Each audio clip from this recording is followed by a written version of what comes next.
You were the biggest mistake of my life. My name is Mia Thornton, and I'm 28 years old.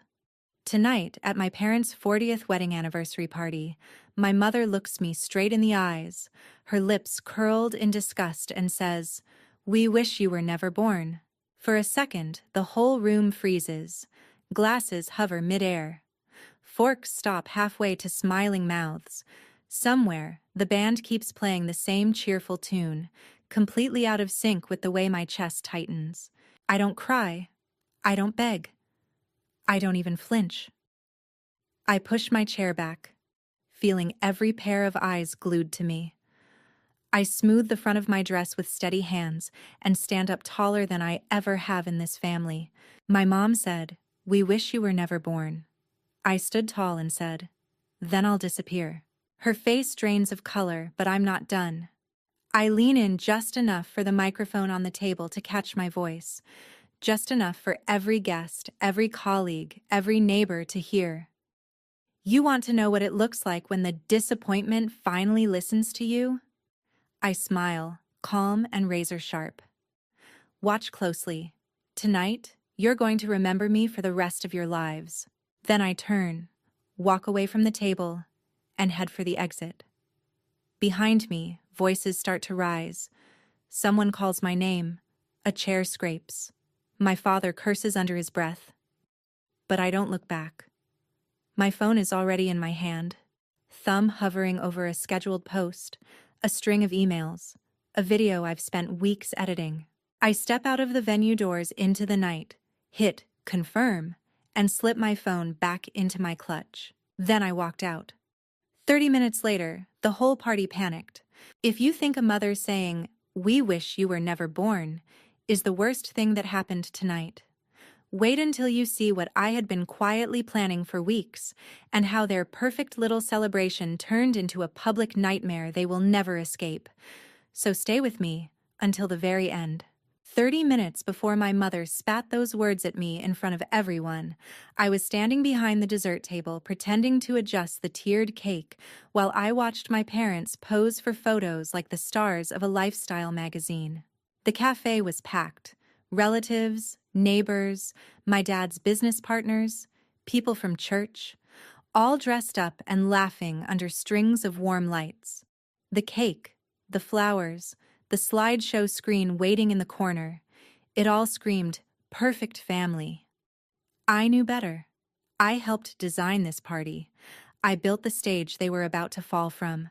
Ryan, my older brother, held court near the bar, retelling some story about a surgery that only he could have pulled off. People hung on every word, eyes shining with admiration. Emily, my sister, was surrounded by a cluster of guests asking about law school and internships. Every time she laughed, heads tilted toward her like sunflowers. No one asked me how my art was going. They never did. I used to tell myself it was just harmless favoritism, that it wasn't that deep. Then, 3 weeks ago, I found the bank statements. I'd gone by my parents' house to drop off some sample designs for the anniversary invitations. Mom had left a folder on the dining table, half open. I recognized my own name on the top page, MIA Thornton College Fund, and a knot formed in my stomach. I shouldn't have looked, but I did. The fund was empty. Not used for my tuition, empty. Transferred. Broken into chunks and sent to cover Ryan's loan consolidation and Emily's bar expenses years ago. There was a note in my mother's handwriting on one of the statements. "She'll never make money with art anyway. Better to invest in the real futures." In that moment, something in me snapped, and something else woke up. I started noticing everything. The way my parents introduced us to people, our brilliant surgeon, our future lawyer. And then, if they remembered, "This is Mia. She draws." The way my mom rolled her eyes whenever I mentioned a gallery. The way my dad changed the topic whenever I spoke. And the things they said when they thought I wasn't listening. So I started recording. Little voice memos on my phone as I stood in the hallway, in the kitchen, outside half-closed doors. My mother sighing. If we hadn't had her, we could have retired by now. My father muttering, "At least the other two turned out right." Ryan's careless chuckles about my little hobby, Emily calling me the practice child. If I put all of that on a screen, in front of the people who worship them, would anyone still call us the perfect family? When they asked me to help with the anniversary party, "Mia, you're artsy. You can make it look nice, right?" I smiled and said yes. That was the moment my revenge stopped being a fantasy and started becoming a plan. Tonight wasn't just a celebration for them. It was a stage for me. They just didn't know they were about to be the ones on display. The plan started with a simple lie. "Let me handle the slideshow," I had told my mother a month before the party. You know, a little video with your wedding photos, family memories, all that sentimental stuff. "I can design something nicer than those boring templates." She barely looked up from her laptop. "Fine, just don't make it too weird, Mia. People want something classic." "Classic? Sure." I collected every old photo my parents had ever proudly displayed. Their wedding day, newborn Ryan, newborn Emily, my awkward baby pictures squeezed into the edges of frames as an afterthought. I scanned them, sorted them, and stitched them into a neat, heartwarming opening sequence. I wanted the first half of the video to look exactly like what everyone expected: the perfect love story, the perfect family. Then I opened a new folder on my desktop and named it Truth. Inside that folder, I dropped the audio files I'd been recording for weeks. Mom's voice, sharp as glass. "Sometimes I wish we'd stopped at 2 kids." Dad's dismissive grunt. "Mia is just expensive decoration." Ryan laughing. "She'll be back living at home within a year." Emily saying, "We're all carrying her dead weight." I layered those voices over screenshots of the bank statements, highlighting every transfer out of my college fund. I zoomed in on the note in my mother's handwriting, "Better to invest in the real futures," and paused it long enough for anyone in the room to read. Then I added my art, pieces they'd refused to hang in the house, designs they'd called a waste of time, abstract portraits that twisted their smiles into masks, my mother's eyes made of broken glass, my father's grin lined with teeth that looked more like cracks.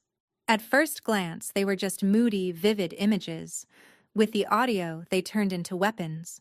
Jess, the barista at the cafe, was the only person who knew even a fraction of what I was doing. I met her after closing time one night with my laptop and a shaky laugh. "You're serious?" she asked, eyes wide as I showed her the rough cut of the video. "As a heart attack," I said. "They've been calling me invisible my whole life. I want to show them how visible I can make them when I want to." She whistled softly. "This will blow up the whole night." "That's the point." We worked out the logistics together. The cafe had a projector and sound system. The plan was to play a tribute video right after the speeches, when emotions were high and everyone was paying attention. I exported the final file with a harmless name, anniversaryfinal.mp4, and loaded it onto a USB drive. Backup number 1 went to the cafe laptop. Backup number 2 was hidden in my clutch. Backup number 3 lived in a private cloud folder, scheduled to go public on social media exactly 30 minutes after I left the party, just in case someone cut the power or tried to pretend it never happened. I even drafted an email addressed to my dad's most important clients, the hospital board where Ryan worked, and some of Emily's mentors. All it needed was a click to send links to the video and a few carefully selected screenshots. My cursor hovered over that email many nights. If I destroy their reputation tonight, will it fill the void they left in me? Or will I just be standing in the ashes of something I can never get back? In the end, the answer didn't matter as much as the question they had never once bothered to ask me. "What did we do to you?" They never asked. So I decided I would answer it for them. Publicly. By the time the party started, my plan was humming quietly beneath every surface, behind the slideshow screen, in the cafe's sound system, inside my phone, waiting in my drafts folder like a loaded gun with my finger on the trigger. All I had to do now was act like the harmless, forgettable daughter they thought I was. I arrived early under the pretext of helping with decorations. I checked the projector, tested the speakers with some soft instrumental music, and made sure the video file played smoothly. The first half looked exactly like any other anniversary tribute. Soft piano, smiling photos, captions about endless love. The second half was muted on the test run. Only I knew what would come after that last fade to white. Guests began pouring in. I floated around the room with a tray of champagne flutes, smiling just enough to seem polite, invisible enough to be ignored.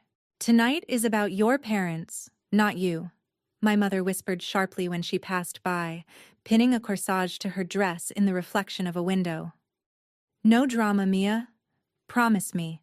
I almost laughed. "No drama," I repeated, keeping my tone neutral. "Sure." Dinner passed in a blur of small talk and clinking silverware. My dad's business partners toasted to 40 years of love and success. Ryan gave a speech about sacrifice and family. Emily followed with a carefully rehearsed story about how our parents always believed in them. Everyone clapped, some even dabbed at their eyes. When my mother took the microphone, she shined under the attention. "We are so blessed," she said, voice trembling theatrically. "Our children have made us proud." Her gaze swept the room, sliding over me as if I were a chair. "Some of them," she added lightly, triggering a wave of polite laughter. Heat crawled up my neck, but I stayed seated. I knew what was coming. Or at least I thought I did. After the speeches, my mom floated back to our table, cheeks flushed from wine and compliments. Someone suggested I say a few words. "Oh, Mia?" she scoffed, loud enough for half the table to hear. "She's better with her little drawings than with speeches." That should have been the line that hurt. It barely grazed me. I had heard worse in the recordings. What I didn't expect was the way she leaned in when the others turned back to their plates, her voice dropping to a hiss meant only for me, and the microphone resting inches from her hand. "You're sitting here because we were too soft to do what we should have done years ago," she said. "Sometimes I truly wish you were never born." The microphone caught every word. The room went dead silent. My mom said, "We wish you were never born." Time stretched. I heard someone gasp. A fork clattered against a plate. The old version of me would have folded in on herself, staring at her lap, swallowing the hurt like poison. Instead, I pushed my chair back slowly, the sound slicing through the silence. I stood tall, my heart pounding but my voice steady.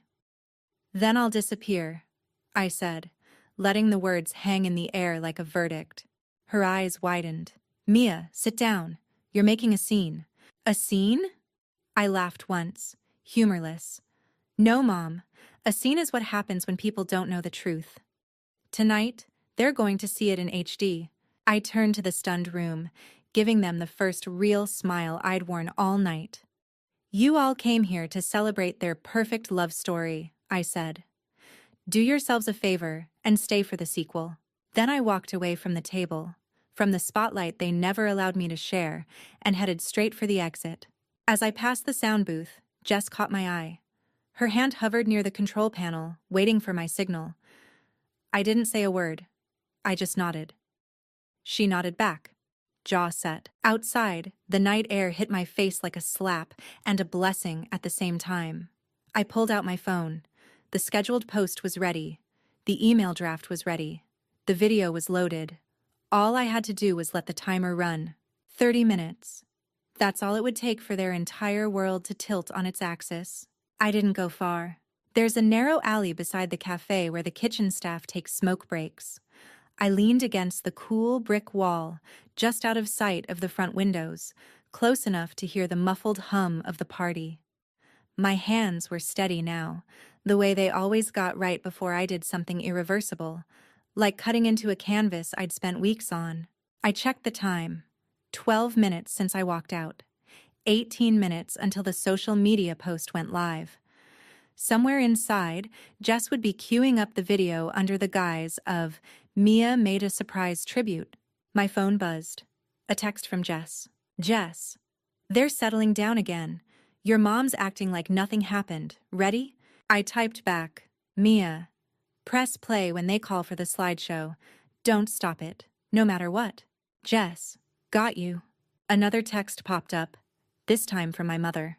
Mom, come back now. We will talk about this later. Stop being dramatic. I let the notification disappear. For once, I wasn't the one who needed to come back. They were the ones about to be dragged forward, into the truth. 15 minutes.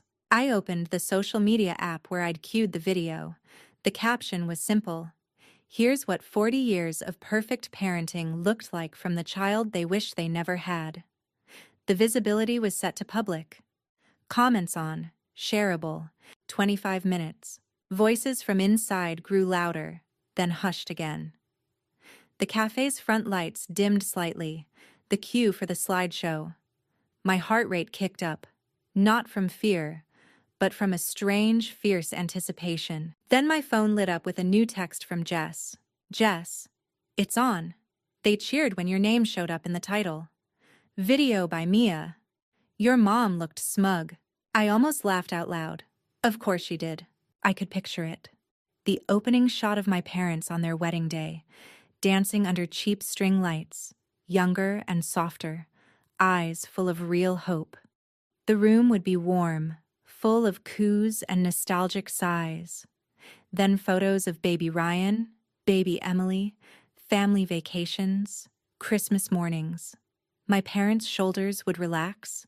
My mother might even dab at the corner of her eye. For the first 2 minutes, it was exactly what they expected. Then the video cut to black. In that sudden silence, over a black screen, my mother's voice came in, sharp and unfiltered. Art is not a real career. We should have stopped encouraging her stupid sketches years ago. According to Jess, her messages started coming fast, almost breathless.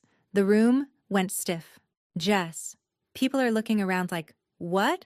Your mom is frozen. Your dad is red. The black screen faded into a zoomed-in shot of the bank statement. MIA Thornton College Fund, balance 0.00. Then the highlighted transfers. Transfer to Ryan Thornton, loan. Transfer to Emily Thornton, fees. My father's voice overlaid the image. At least the other two turned out right. She'll never notice. She never pays attention to finances. Gasps, murmurs, the clink of someone setting their glass down too hard. Jess, Mia. Your mom tried to stand up and say it's fake, but the next clip hit. The next clip was audio of my mother sighing to a friend on the phone. Mia is just a drain. If we hadn't had her, we could have retired by now. That line played over a painting of hers I'd done in secret. My interpretation of her, smiling wide while her shadow twisted behind her into something darker. Then came the line from tonight, the one the microphone had caught perfectly. Sometimes I truly wish you were never born. This time, the words echoed through the cafe, paired with a slow zoom in on my face at the table, eyes wide, before cutting to a still frame of me as a child, standing at the edge of a family photo, half cropped out. My phone wouldn't stop buzzing. Jess, people are crying. Some walked out. One of your dad's clients is yelling at him near the bar. Unknown number. You're disgusting. How dare you do this to your family? Another unknown. I'm so sorry, Mia. I never knew. The video continued, intercutting my parents' insults with my art, pieces inspired by every time I'd been dismissed, every time they'd pretended I wasn't in the room. My voice, recorded earlier, narrated over the chaos. This is what it feels like to be the child they don't choose. This is what it sounds like when love is conditional. At the end of the video, there was no cheesy quote about family, just a final line of text. You taught me that reputation matters more than truth. Tonight, I chose truth. Then it faded out. Inside, all hell broke loose. Jess, your dad tried to yank the power cord, but it was too late. Half the room was already filming it on their phones. Someone shouted, "You used her college fund?" Your mom screamed at the manager. Ryan is trying to calm people down. It's bad. Right on cue, the notification popped at the top of my screen. Your video is now live. Shares started ticking up almost instantly. Comments poured in from strangers, some supportive, some judgmental, all of them watching the perfect facade crack in real time. 30 minutes after I walked out, the party had stopped being a celebration and turned into a crime scene of their choices, with everyone they wanted to impress standing in the middle of it. My phone rang again. This time it was Ryan, then my dad, then my mother. I let all 3 calls go to voicemail. Then I powered the phone off, just for a moment of pure, undisturbed silence. For the first time in my life, they were the ones scrambling for my attention. And for the first time, I had no intention of going back inside. The morning after the party, my video hit 1 million views. I knew it before I even turned my phone back on. Jess had slipped a note under my apartment door on her way home from the night shift. They're calling it the Anniversary Massacre. The note read in messy ink, "Brace yourself." When I powered my phone on, it vibrated so hard it nearly slipped from my hand. Notifications poured in. Likes, shares, friend requests, interview requests, threats, apologies, people reliving their own family traumas in my comment section. My mother's face, captured mid-scoff in one of the freeze frames, had become a meme overnight. Someone had added text over it. "We wish you were never born," on top. "Okay, bet," at the bottom, with a screenshot of me walking out. It was darkly funny. It was humiliating. It was mine. For a few days, my parents stayed quiet. Then the damage reports began trickling in. Ryan called first, not to apologize, but to accuse. "You destroyed everything," he hissed, his voice low and ragged over the line. "Do you have any idea what you've done?" "I showed people what you said," I replied. "You did the rest. The hospital board is reviewing my position. Patients are canceling appointments. They think I knew about the college fund. They think I used you." "Did you?" I asked. The silence on the other end was answer enough. Next came Emily. Her voice shook in a way I'd never heard before. Not controlled, not composed. "My firm asked if there's more," she said. "More recordings, more bank statements. They're afraid of a scandal. I was supposed to start a clerkship next month. Now they're re-evaluating." I closed my eyes, leaning my head back against the wall. "You called me the practice child," I reminded her. "You laughed when they gutted my future for yours. Now you're surprised the bill arrived? You could have talked to us," she snapped, anger flaring through the fear. "You didn't have to do it like this. You could have talked to me years ago," I said softly. "You didn't." She hung up. My parents didn't call until the local news picked up the story. A reporter ran a segment titled "Behind the Perfect Family Portrait," featuring clips of my video, blurred bank statements, and a blurred screenshot of my mother's note. Better to invest in the real futures. Suddenly, it wasn't just online, it was on TV. It was playing on the small screen in the waiting room of my dad's office. It was sitting in the living rooms of people who'd known us since we were kids. My father's first words to me were not, "I'm sorry." "We can fix this," he said instead, voice tight. "If you take the video down, we'll tell everyone it was edited out of context, that you were struggling. We'll get ahead of it. Damage control." I laughed, a short, sharp sound that made him flinch. "You want to use me as the scapegoat again? The unstable artist daughter who twisted your words? If this continues," he pressed, "I could lose everything I've built. Your mother is being shunned at church. The neighbors talk. Is that what you wanted?"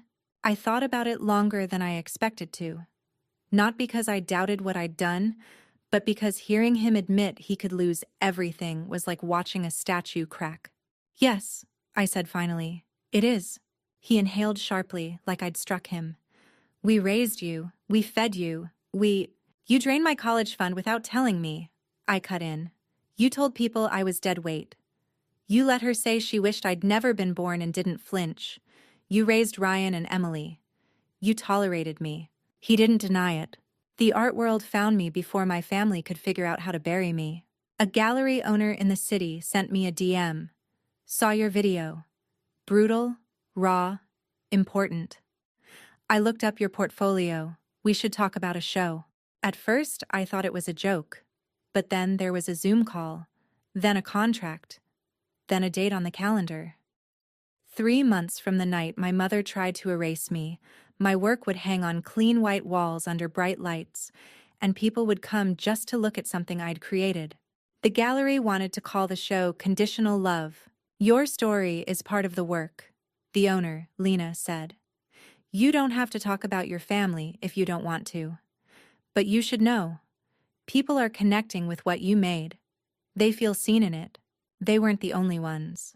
Messages appeared in my inbox every day. I was the invisible child, too. My parents used my tuition for my brother. Thank you for saying what I never could. It was strange, being both the villain and the hero of a story I hadn't even meant to share this widely. On the day I signed the contract with the gallery, a final email arrived from my mother. No subject line, no greeting. Just one sentence. You killed our family. I stared at it for a long time. Then I archived it, closed my laptop, and picked up a blank canvas. If the family she wanted had to die so I could live as myself, maybe that was the most honest thing that had ever happened between us. The night of the opening, the gallery was more crowded than the anniversary party had ever been. People milled around with glasses of cheap champagne, murmuring in low voices, pointing at my paintings, reading the little cards on the wall. Some of them recognized me from the video. That look of half curiosity, half pity was impossible to mistake. Others were just there for the art, for the spectacle, for something to post about later. Every piece in the show was a variation on a theme. Family portraits that never quite aligned, mouths blurred out, eyes replaced with torn receipts, silhouettes cut out of old bank statements. One painting showed a family of 5 at a dinner table, but one chair was transparent, fading into the background. Another was a self-portrait, my face built out of shredded apology texts and "you're overreacting" screenshots. In the center of the main wall hung the piece everyone kept gravitating toward, a large canvas divided in 2. On one side, my parents at their anniversary party, smiling for the camera, champagne flutes raised. On the other, the same scene, but their bodies were cracked glass, and in the reflection of every shard was a different version of me, child me, teenage me, last night me, walking away from the table. Underneath it, the title card read, "We wish you were never born."